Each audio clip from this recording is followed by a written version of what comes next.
Bienvenida Sabina, Benjamín, Débora. Estamos en Facebook en vivo. ¿Qué tal a todos? ¿Qué tal ahí? ¿Cómo andan las cosas por Villa Crespo? Que estamos en vivo y en directo por Zoom y por Facebook Live.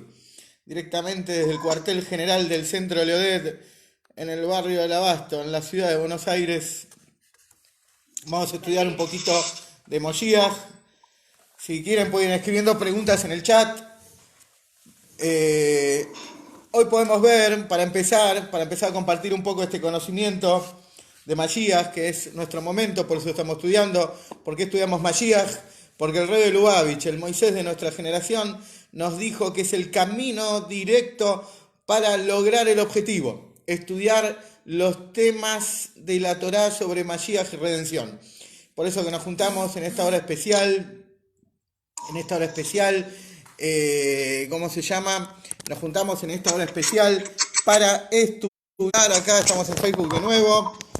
Eh, una de las cosas interesantes que trae Maimónides sobre el Mashiach es en el capítulo 12, la halajá número 2, que habíamos estudiado un poco, pero hoy nos vamos a concentrar, ¿sí? Mientras empezamos todas las preguntas sobre la redención, en un tema que dice Maimónides acá, que dice que es una gran regla, ¿no? Porque muchos estamos en el aire, no sabemos bien qué va a pasar, cómo van a suceder las cosas, y Maimónides nos da tal vez unas palabras que nos van a dejar algo interesante. Bienvenido Marcelo, tanto tiempo, Marcelo, queremos verte con la remera de Mashiach. Maimónides dice justamente que hay sabios que postulan y que dicen y que nos enseñan que no sabemos qué va a pasar hasta que suceda. Es decir, está lleno, ¿sí?, de referencias en el Tanaj, en las profecías, en muchos lugares sobre la llegada del Mashiach, pero más allá de los versículos, más allá de todo, hasta que no se salen las cosas, hasta que no sucedan las cosas, no vamos a saber exactamente qué está pasando.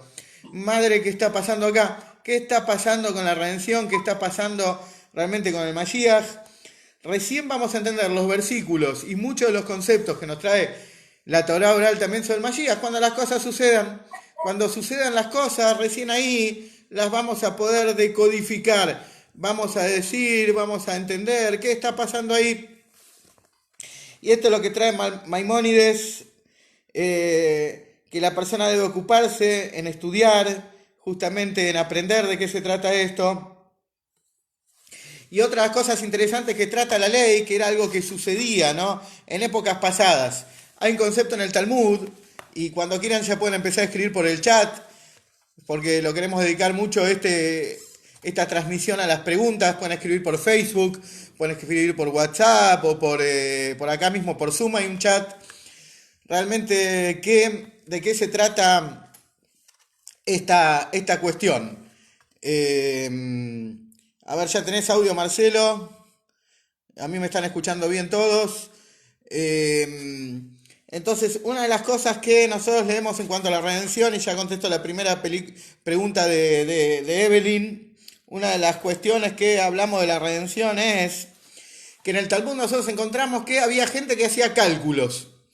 ¿Cuándo iba a suceder esto?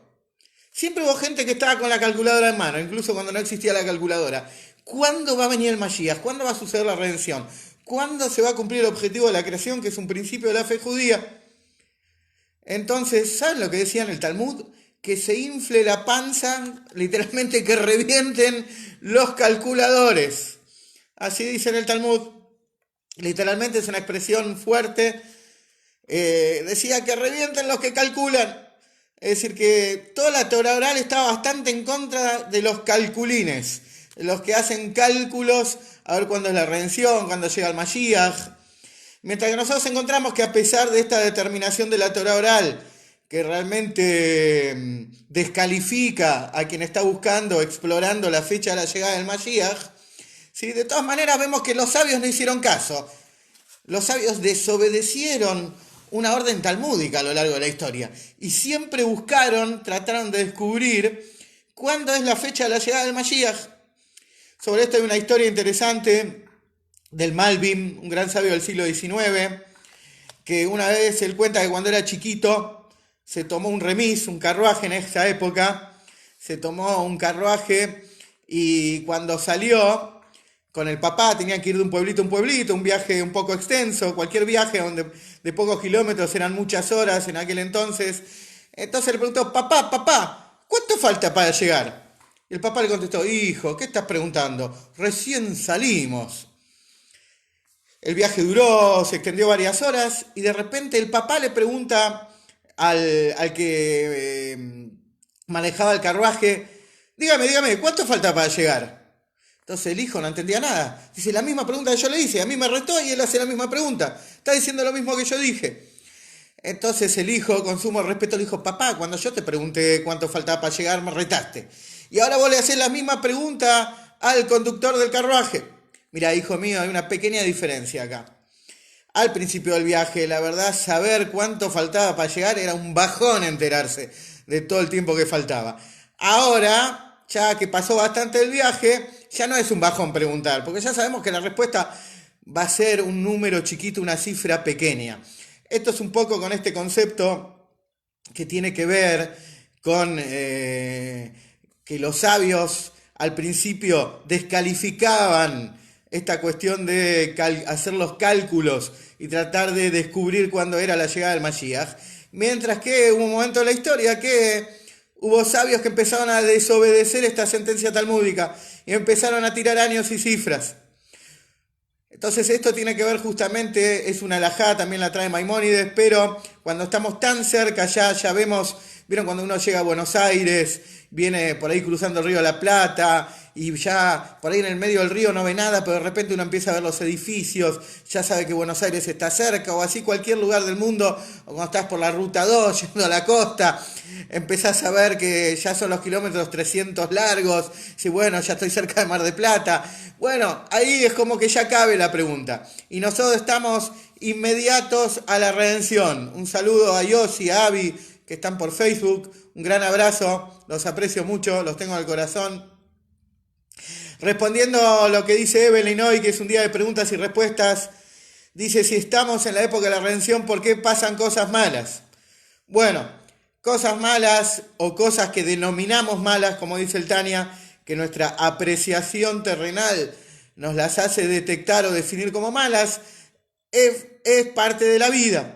En realidad, como estudiamos en el Tania ya, bienvenidos desde Rosario, Jessica y Flavia desde Rosario, me parece también, bienvenidas, Jacob Duvid, de acá a la otra cuadra. Entonces, siempre denominamos a las cosas como buenas o malas las que nos pasan. En realidad hay un principio que dice que todo viene de Dios. Todo viene de Él y todo su esencia es bien y todo lo que sale de Él es bien. Por lo tanto, nosotros que vivimos en este mundo bajo un ocultamiento total, esa es la definición de Galut, la definición de exilio, no podemos decodificar, ¿sí? Y definimos a las cosas como malas, porque no tenemos el poder de apreciación o de descubrimiento en el trasfondo de las cosas que pasan, como el hecho actual que estamos viviendo. Todos sabemos que este encierro es un bajón, que nos priva de todo, hay gente que el encierro mismo está dañando su salud física, su salud psíquica, su economía, su familia, sus amistades, pero de todas maneras sabemos que todo viene de Dios y tenemos que hacer el esfuerzo de descubrir que al venir todo de Dios, quiere decir que algo positivo o constructivo tiene que salir de nosotros. Es decir, y más que nunca en la época de la redención, en la época de la redención, que es esta época que estamos viviendo, justamente, y no lo digo yo, sino lo dice el líder de nuestra generación, el Moisés de nuestra generación, el Rebbe de Lubavitch, y así lo afirman todos los sabios contemporáneos, que este es el momento de la redención, esto ya no es algo exclusivo de Chabad Lubavitch, ¿sí? La redención es algo que tiene que ver con todo el mundo judío, todos sabemos y todos estamos sensibles al tema y sabemos que es un fenómeno que estamos viviendo, por ende, cuando suceden cosas como suceden, que tenemos que saber lo primero que por fuera son malas. Justamente esta es una de las grandes tareas que nosotros tenemos como judíos, se llama Avodat Anisionot, ¿sí? La tarea, el servicio a Dios que tiene que ver con descubrir que son pruebas, no asustarse, no alarmarse. Esto tiene que ver también, esta tarea de superar las pruebas, que como muchas veces estudiamos nisayón en hebreo, tiene que ver con elevación, ¿sí? Si bien lo traducimos como una prueba, tiene que ver con la palabra elevación, porque toda la tarea es ponernos por encima del orden natural de la existencia. Estamos en el mundo, pero en realidad somos seres espirituales, somos extensiones divinas en un campo inhóspito y oculto de esa revelación de su presencia. Hashem sigue estando en cada área de la existencia, Hashem sigue estando en cada lugar. Y por lo tanto nuestra tarea es justamente en el Nisayón, en la prueba, descubrir que lo que pasa, como se dice vulgarmente, es gato encerrado, hay algo. Las cosas no pasan porque sí. Recién leía un maíz, ¿sí? Sobre una parshá, sobre Mashiach, un maíz de Shmini, ¿sí? Shmini que tiene que ver con el octavo. Había una familia muy numerosa de Bnei Brak, ¿sí? Que gracias a Dios tuvo varios hijos y había educado a todos los hijos en el camino de la Torá y en el temor a Dios, personas que tenían buenos componentes espirituales, pero hubo un hijo que le salió medio así, medio rebelde, no quería mucho este tema de la Torá, poco a poco no quería, sentía el judaísmo como una carga, lo espiritual no lo atraía. Bueno, empezó a estar en conflicto con la familia. ¿Y qué hizo la familia? ¿Sí? A veces uno no justifica tal vez una reacción media cavernícola, como se hacía en la antigüedad. La familia distanció al hijo. Lo distanció porque, bueno, no podía tolerar que ese hijo estaba abandonando el camino, entonces lo alejaron como para darle un escarmiento. Había un rebe en Bnei Brak, un rebe jasídico, que se enteró del episodio de esta familia que alejó y distanció a su hijo y los convocó, los mandó a llamar.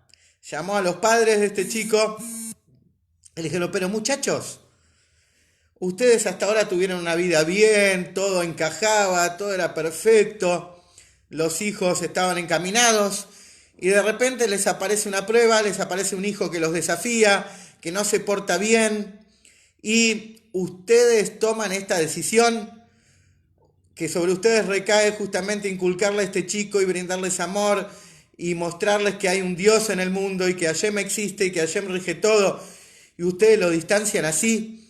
Tienen que saber ustedes que este chico que ustedes no pudieron decodificar y no lo entienden es un emisario de Dios, es un Sheliach. Es un emisario especial que Dios les envió a ustedes para que ustedes aprendan a rezar. Así les dijo este rebe. Porque ustedes todavía no habían aprendido en la vida lo que era comunicarse con Hashem verdaderamente, descubrir su verdadera conexión. Entonces acá también vos podemos pensar de que, uy, mirá qué bajón, mi pibe no se hizo de River como yo, no sigue mi camino, etc. Pero si te pones a pensar de que hay una intención divina en todo y cada uno de nuestros hijos, cada uno de nuestros amigos, de la gente que interactuamos, como explica el Tania, son emisarios divinos, por algo interactuamos, por algo tenemos contacto con ellos. Entonces tenemos que saber de que lo que nos parece negativo, lo que nos parece difícil, en realidad es una motivación, un incentivo divino para que mejoremos y descubramos que nos faltan cosas, que ninguno de nosotros en verdad está pleno. Bueno, eso un poco para contestar a Evelyn. Si pueden escribir preguntas en el chat. Una pregunta que me llegó hoy también es sobre el anuncio de la redención. ¿Por qué afirmamos tanto esta cosa de que Mashiach es ahora? Mashiach es now. Bueno, esa palabra ahora, ya, now, akshav en hebreo, ahora tiene que ver justamente con lo que venimos aprendiendo año a año del Rebe, todo lo que el Rebe nos fue demostrando, como pasó hace poquitos días, vieron que hace poquitos días, hoy es 2 de Sivan, ya está empezando el 3, y vimos que estos días nos recuerdan un milagro especial de hace 53 años atrás, de la Guerra de los 6 días, la recuperación de Jerusalén. Bueno, siempre estudiamos lo que fueron estos últimos 70 años de liderazgo del Rebe hasta hoy, todas las cosas que pasaron y cómo todas las cosas que pasaron nos fueron anticipadas. Siempre como judíos pensábamos que la profecía era algo del Tanaj, de la época bíblica, de la antigüedad, y no de algo, la palabra profecía asociado a algo de la actualidad, o que haya personas, como en la historia, como estudiamos en la escuela, profetas, o gente de una magnitud espiritual gigantesca, que pueda anticiparnos el futuro y decir lo que va a pasar. No nos imaginábamos esto, pero era parte de nuestra asimilación, ¿sí? Haber perdido también la noción de que existen judíos espirituales gigantes como la época bíblica, como la época de los profetas, como la época de los reyes, como vemos a lo largo del Tanaj. Hoy también existe eso. Y los últimos 70 años tenemos el gran liderazgo del rey de Lubavitch, como lo fue Maimónides en su época, como lo fue el Baal Shem Tov en su época, el Or HaHaim, cualquier sabio gigante que ustedes imaginen en la historia, Rabbi Sadia Gaón, el líder judío, también lo tenemos nosotros. Y este sabio, que habló antes de la guerra de la independencia de Israel, y que habló antes de la guerra del Sinai del 56, y en la guerra del 67, y en la guerra de desgaste que hubo en los años 70, y antes de la guerra de Yom Kippur, y antes de la guerra del Líbano, y que el Rebbe nos tranquilizó ante la guerra del Golfo, todas las situaciones que vivían los judíos, y nos anticipó que todo lo que está pasando en el mundo, todos los fenómenos políticos, económicos, sociales, tecnológicos, son una clara señal del advenimiento de la redención. Tal como cuando vino Moisés a Egipto y dijo, muchachos, ustedes están esclavos, les cuesta por ahí entender un poco por la angustia que viven, ¿sí? Mekotze ruach mebodak allá, dice en hebreo, por lo angustiado que están, lo quemado que están, como decimos hoy en día, les cuesta entender esta noticia que les estoy dando, pero ya está, son libres. Imagínate, estuviste no sé cuánto tiempo, Dios nos permita, privado de tu libertad, y un día de la nada te dicen, estás libre. No entendés, pensás que te están cargando, no decodificás la idea. O toda tu vida no tenías un mango en el bolsillo, no tenías un peso y de repente tenés $1.000.000. No lo podés decodificar, no lo podés procesar. Bueno, el ser humano tiene esa estructura psíquica y por eso la tarea del ser humano es superar esa estructura, es decir, trascender y avanzar en el tiempo. Bueno, ¿qué tal Raquel Stein también, la amiga Eva que me está saludando por Facebook? Bienvenida también. Y bueno, lo que estamos hablando un poco es ¿por qué es ahora? ¿Por qué es ahora era la pregunta? ¿Por qué Mashiach es ahora? Justamente porque tenemos una historia de 70 años recientes, 70 años de continuidad, donde el Rebbe nos enseñó todo lo que está pasando, donde esto está respaldado por los hechos, cosas que pasaron. Es decir, cualquiera de nosotros que tiene más de 40 años sabe que el mundo vivió una guerra fría de varias décadas, una carrera armamentística, algo que puso en peligro el mundo durante muchos años.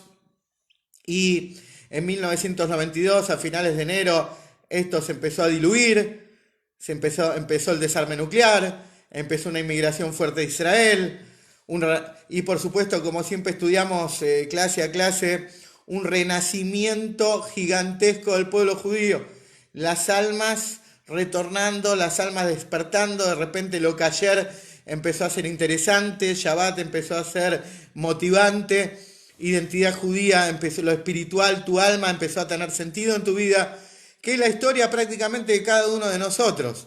Es decir, es un fenómeno que no solo es un fenómeno exterior, es un fenómeno interior que cada uno de nosotros vive.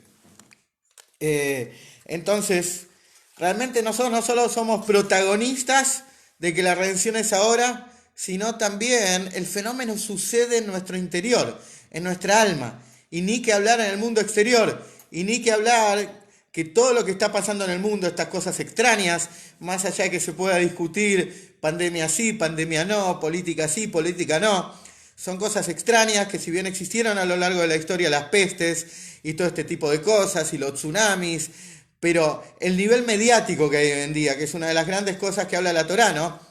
Cómo la Torá podía afirmar en una época que ni había medios de comunicación de que la llegada del Mashiach iba a ser un evento masivo mundial. Hoy podemos estar comunicados online en el momento, de país a país, de ciudad a ciudad, con todo tipo de medio de comunicación, como lo estamos haciendo ahora. Y si el Mashiach llega ahora, nos enteramos todos simultáneamente, al unísono, ¿sí? Unánimemente nos enteramos de que ya viene. Es decir, que esta revolución también mediática, que a veces es utilizada para infundir noticias en contra de Israel o de los Yudim, De todas maneras, en el aspecto positivo tiene que toda esta cuestión mediática, toda esta cuestión de comunicación viene a reforzar la idea de la llegada del Mashiach. Y por supuesto nosotros sabemos que es ahora. Quien estudia las últimas revelaciones del Rebbe, porque los Rebbeim, como estudiamos en el Hasidismo, vinieron a este mundo a ser reveladores, ¿sí? Vinieron a traernos todas las noticias, todo lo bueno y todo el caudal espiritual, porque es la mejor época de la historia ahora. Estamos viviendo el final de una etapa y el incipiente comienzo de otra, un comienzo de luz.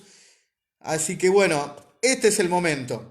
Yendo a otra pregunta que me escribieron, pueden escribir por Facebook, pueden escribir por Zoom también. Hoy es el día de las preguntas, vamos a hacer lo posible de responder todas.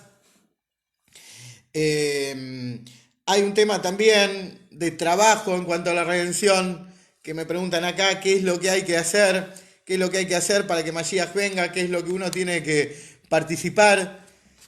Como muchas veces hablamos y como el Rebbe nos enseña, la espera del Mashiach no es esperar el bondi, no es esperar el colectivo, no es una espera de brazos cruzados, es un trabajo activo del judío por la redención.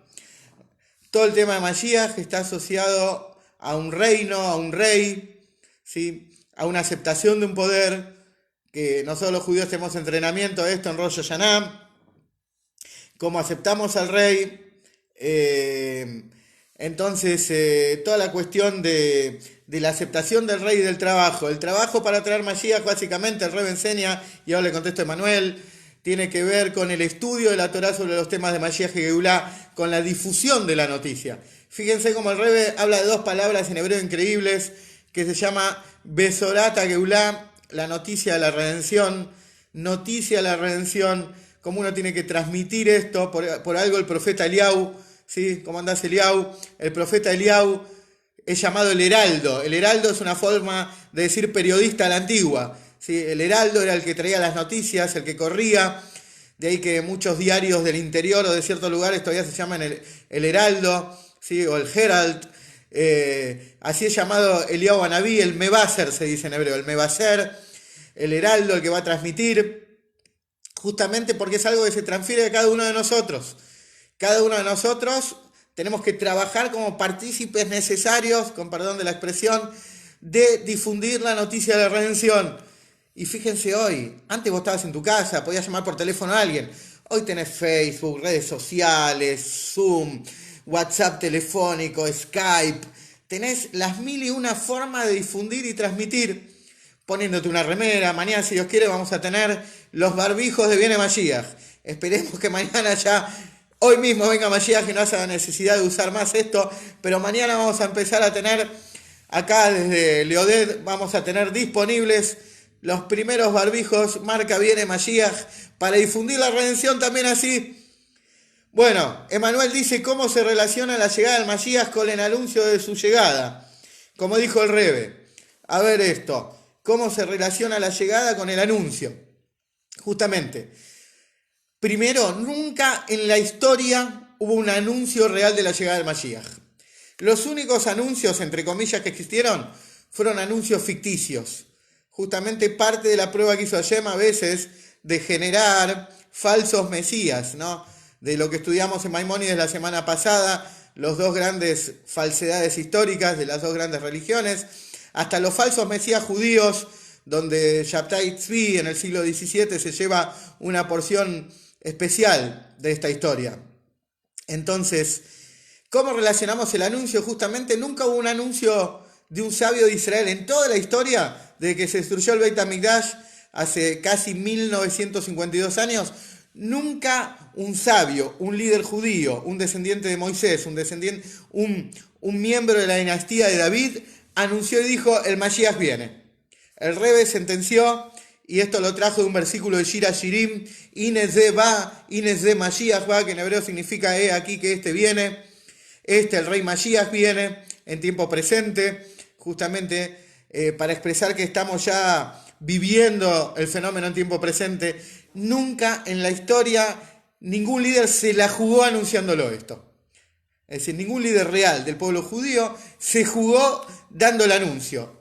Es más, el Rebbe, en Parshat Shoftim, en el año 1991, allá por agosto del 91, dijo que este anuncio está dado de forma profética y que tenemos que saber que esta generación consta con un líder espiritual, con un profeta y consejero, cuya profecía fundamental es que el Mashiach viene. Por eso es que tal vez en esa época se escuchaba solo de Lubavitch y solo de Chabad, que hablaba de Mashiach, y hoy en día es algo extendido a todas las comunidades judías del mundo, todos los sabios de toda extracción lo están hablando, es un tema que está presente en todo el mundo, y por eso es que nosotros como judíos tenemos que instruirnos, estudiar y difundir la noticia. Bueno, otra pregunta, a ver, acá en Facebook, en WhatsApp, o a ver, alguien que escriba acá, puede escribir acá, pueden escribir por Zoom. Una de las preguntas que tenía, que me habían mandado en la previa, era sobre el cambio en la naturaleza de la existencia. Un poco lo que explica Maimónides. ¿Qué son todas estas cosas que dice? Maimónides lo trae al final. Acá tengo el libro Las leyes del Mashiach, el capítulo 12. Y es interesante. La última ley de todas es fantástica. Miren, porque esto es ley, esto es ley de la Torá, como les dije el otro día, así como hay leyes de Kasher, leyes de Shabbat. Bueno, hay leyes de Mashiach en la Torá. Es decir, es real esto. ¿Qué dice la última ley? Ubeotó Zman, dice, en aquel tiempo no habrá hambre ni guerra, no habrá envidia, no habrá competencia. No, ¿sí? El bien estará abundantemente en la tierra. No va a faltar nada, un mundo de abundancia. Todos los manjares van a existir como el polvo. Y no será la dedicación de todo el mundo, sino conocer a Dios solamente. De esto que Maimónides trae en la ley, está lleno de referencias en los profetas, en Ezequiel, en Ishayahu, en Yoel, en Zechariah. Todos los profetas que podemos explorar en el Tanaj nos hablan de todas las cosas bonitas y lindas, ¿sí?, que va a haber en el mundo del Mashiach. Por supuesto, nosotros sabemos que el mundo del Mashiach tiene que ver con un mundo óptimo, un mundo perfecto, un mundo espiritual. De todas maneras, siempre surge la duda, y Maimónides lo trae en la ley, ¿cómo puede ser que en un mundo tan perfecto, haya tantas promesas materialistas? Es decir, nosotros sabemos que es el mundo, como dice Maimónides acá, que nuestra dedicación va a ser conocerlo a Él. Va a estar increíble conocer a Dios, va a ser interminable, infinito esto, conocerlo a Él eternamente. Algo inimaginable, pero de todas maneras, y en paralelo, la Torá nos hace promesas como un papá chico si se portan bien. Te voy a comprar caramelos, chocolates, alfajores, postre helado, alfajor helado, ¿sí?, obleas, bonobón, todo lo que se te ocurra. Ayer, Dios nos hace lo mismo en la Torá. No era que nosotros queríamos estar con Él, que hay tanta promesa material para el mundo por venir. Es porque justamente vamos a descubrir a Hashem en cada instancia de la vida, no por el materialismo, sino por lo fabuloso de descubrir en cada instancia física la realidad divina. Bueno, acá tengo una pregunta en Facebook de Verónica. Dice Verónica, ¿puede tener que ver las leyes esto con el decreto del faraón de tirar a los hijos? Bueno, Verónica, yo no sé, no estudié sobre esto, cómo poder relacionarlo, pero todo lo que uno puede descubrir a través de su propio entendimiento, y como estás descubriendo vos, tal vez sea válido. El Rebbe habla mucho de que uno tiene que descubrir cosas. Hay una sijá del Rebbe que me haces acordar, que dice que todo lo que existió en Egipto se replica ahora de alguna manera. Y así como en Egipto existió faraón, ahora también existe faraón y esclavitud. Tal vez no es un faraón como nosotros vemos en los dibujos, y la esclavitud nos están dando látigos y poniendo ladrillos para construir pirámides, pero de alguna manera existe esto. Y el Rebbe en esa sijá, en el tomo 2, explica, en el tomo 1, perdón, de la colección Likutei Sijot, explica qué es esto de tirar a los hijos, ¿no? Que ahí hablaba un poquito el Rebbe de la educación de los hijos y las hijas, porque ahí, cuando estudiamos en la Torá, que dice que a los hijos los arrojaba al Nilo, con todo lo que significa el río Nilo, y a las hijas dice Tejayún, las hacía vivir, ¿no? Que un poco el Rebbe ahí analiza que tiene que ver con el bombardeo también mediático que hay, cultural, que tiene que ver como nuestros descendientes tenemos que preservarlos de todo eso, que un poco el faraón es todo este mundo que por un lado te dice, no, pero asegurale un porvenir a tu hijo, una carrera, un sustento, y uno a veces descuida, esto es un poco lo que simboliza el faraón, descuida la formación espiritual, que es la formación eterna. Por eso en cuanto a las hijas, cuando dice a las hijas las mantendrás con vida, también era en Egipto mismo, significaba esto que las hijas buscaban, no las mataban, pero buscaban asimilarlas a la moda egipcia. Vemos muchas calamidades en el mundo en este sentido. Para terminar la pregunta, Verónica, vemos que hay un bombardeo mediático cultural, algunos lo denominan marxismo cultural a esto, es decir, todo lo que vemos nosotros ahora en la calle, que no solo es en Argentina, sino es un bombardeo que empezó hace varias décadas en el mundo y es un daño colateral que viene de la vieja y maldita Unión Soviética que tanto daño le hizo al pueblo judío. Y un derivado, vamos a decir, de esto es este marxismo cultural que está en el mundo y que vende todas estas cuestiones y promueve la disolución de la familia, el aborto, todas estas cuestiones que nosotros vemos que pretenden quitar la moral para empobrecer mentalmente a las personas y que los tiranos que están en democracias débiles o en lugares en el mundo difíciles puedan seguir oprimiendo a la población, ¿no? Es decir, que puede llegar a haber, Verónica, una relación entre esto. Bueno, seguimos la próxima pregunta. Un saludo también a Marty Rubinstein. Nos acordamos de ella del jardín. Entonces, ahí en Facebook. Otra de las preguntas que teníamos, sí, tiene que ver con la diáspora. ¿Dónde el Mashiach aparece? ¿Dónde va a aparecer el Mashiach? Hay varios lugares que escriben cómo va a ser la aparición rutilante y espectacular del Rey Mashiach. Vamos a empezar por el principio. Hay un lugar donde está escrito: bienvenido Rubén desde Mar del Plata. Ya quiero que me empieces a escribir tus preguntas, Rubén, de la ciudad feliz. Pronto que todo el mundo sea feliz con la llegada del Mashiach. La pregunta esta sobre dónde va a aparecer el Mashiach, en qué lugar primero. Hay quien dice en la tierra de Israel, hay quien dice en el extranjero, hay quien dice en la diáspora, hay varias fuentes. El Zohar dice, me acuerdo yo estaba en Israel estudiando y habían letreros gigantes con la frase del Zohar que dice Beara de Galil, en la tierra de la Galilea iba a manifestarse el Mashiach. Entonces, de todas maneras, el Reben Unfabrengen, muy alegre, dijo que si bien está escrito el Mashiach puede aparecer en Israel o en algún lugar de la diáspora. De todas maneras, dice el Rebe ahí, si va a aparecer en Brooklyn no nos va a molestar a ninguno de nosotros. Y que aparezca en Brooklyn y de ahí nos lleve a todos. Es decir, ¿dónde va a aparecer el Mashiach? No se sabe. Inclusive había un rap que decía que podía ser en Argentina, por las características disociativas de la Argentina, por la desunión que existía en una época, que podía aparecer el Mashiach acá y de acá venirnos a buscar. Todo es verdad, todas las opiniones son válidas. Justamente este es el lugar más bajo de la existencia del mundo, el lugar más distante de nuestra tierra. Y como estudiamos en Hasidut, cuando tenemos que levantar un objeto pesado, ese objeto pesado se levanta de bien abajo. Si tenés que cargar una heladera, no la agarrás de la parte de la cubetera, la levantamos de abajo. Entonces también es válida esa opinión. El Maral de Praga explica que, otra vez, compara la llegada del Mashiach con la aparición de Moisés. Moisés, ¿dónde se crió? El libertador de Israel, el primero, el que abrió el circuito de la liberación. ¿Dónde apareció, Rubén? Escribe una pregunta, Rubén. Entonces, ¿cómo andás? Entonces, ¿dónde apareció Moisés? ¿Dónde estaba Moisés? Porque hoy es la clase, nos queda 4 minutos, podemos, con el mismo link, los que quieren seguir podemos continuar si quieren, el mismo link que utilizaron para entrar acá, dentro de 4 minutos podemos hacer un continuado, un segundo tiempo, también seguir en Facebook.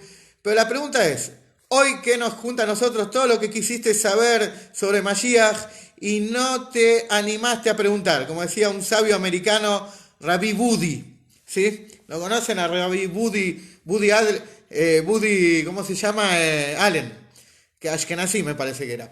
Entonces, todo lo que no te animaste todo lo que no sabes sobre Mashiach y no te animaste a preguntar, sí, me parece que es una frase de los 70 esa.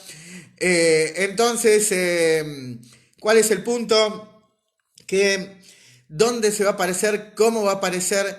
El Maral de Praga dice, mira, Egipto mismo, cómo apareció Moisés, es el modelo de cómo va a aparecer el Mashiach. Moisés se crió en el medio de la nariz del enemigo. ¿sí? En el medio del lugar del faraón. ¿Sí? En el mismo palacio del faraón, el centro del mar, ahí se crió Moisés, ahí tomaba la leche chocolatada, ahí creció, ahí le cambiaban los pañales, ahí aprendió a sumar y a restar, ¿sí? Aprendió a lavarse los dientes. En el medio del enemigo mayor, el Maral de Praga, gran sabio, antepasado en séptima generación, padre e hijo del primer rey de Jabad, gran sabio el Maral, prácticamente el nexo, sí, la prehistoria del hasidismo, un grande entre los grandes, el Maral, descendiente del rey David, por supuesto. Él dijo que el Masías crece en las narices de Roma. ¿Qué es Roma? Roma representa Edom, es el liderazgo edomita al mundo occidental. El rey se refirió a esto una vez en este mes de Sivan, que no es casual que las Naciones Unidas estén en Nueva York. Estas Naciones Unidas que son llamadas por el Rebbe la Casa de la Mentira Eterna, donde están las naciones y que donde se reúnen las naciones prácticamente en un 90% de su trabajo a condenar a Israel. Todos sabemos que las Naciones Unidas, más allá del nombre rimbombante, ¿sí? Es una unión de naciones que lo único que hacen es recibir sobres de capitales antisemitas y hacer condenas a Israel. Así declararon, cuando fue la crisis del petróleo de los años 70, declararon que el sionismo era racismo y un montón de incongruencias y cosas. Pasan matanzas en el mundo, no dicen nada, Israel se defiende y ya hay una condena, una resolución condenatoria de Israel por exceso y no sé qué. Bueno, es el centro del mal. Y el centro del mal no está ni en Washington, ni en Bruselas, ni en el Congo, está en Nueva York. Y todos entienden a qué me refiero. Y el Rebbe habla justamente sobre el Rebbe anterior, que no es aleatorio, que el Roma de hoy en día, lo que significa el poder mundial, está en Nueva York, está representado en las Naciones Unidas, todos los poderes. Y justamente hay una cuestión entre el faraón y las Naciones Unidas. El faraón buscaba hacerle daño a Israel. Y vemos las Naciones Unidas, año a año incentivan, ¿sí? Un 90% y más de un 90% de su trabajo en condenar a Israel. Bueno, otra pregunta, nos queda un minuto, voy a usar este minuto, mientras pueden pensar las preguntas los que quieren seguir en el próximo link, en este mismo link, el que se quiera conectar, hacemos un segundo tiempo, ahí vamos a tener preguntas de Rubén, de Liau también, desde la provincia de Buenos Aires, los dos, desde Rosario pueden volver a conectarse, Marcelo, espero que me hayas escuchado, un gusto tenerte, Emanuel, Eve, ahí por Villa Crespo también, los Steinmetz, Jacob Dubi, todos los que están, Hanna también, los que están en Facebook también, ahora vamos a seguir la transmisión.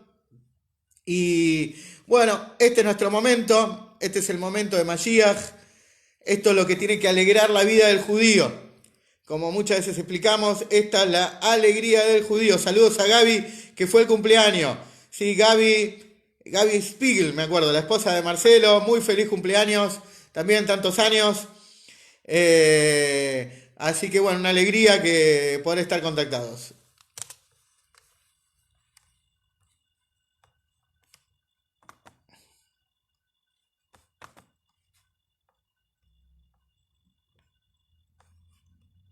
Oh, oh, tum, tum, tum. Un segundo, acá finalizo.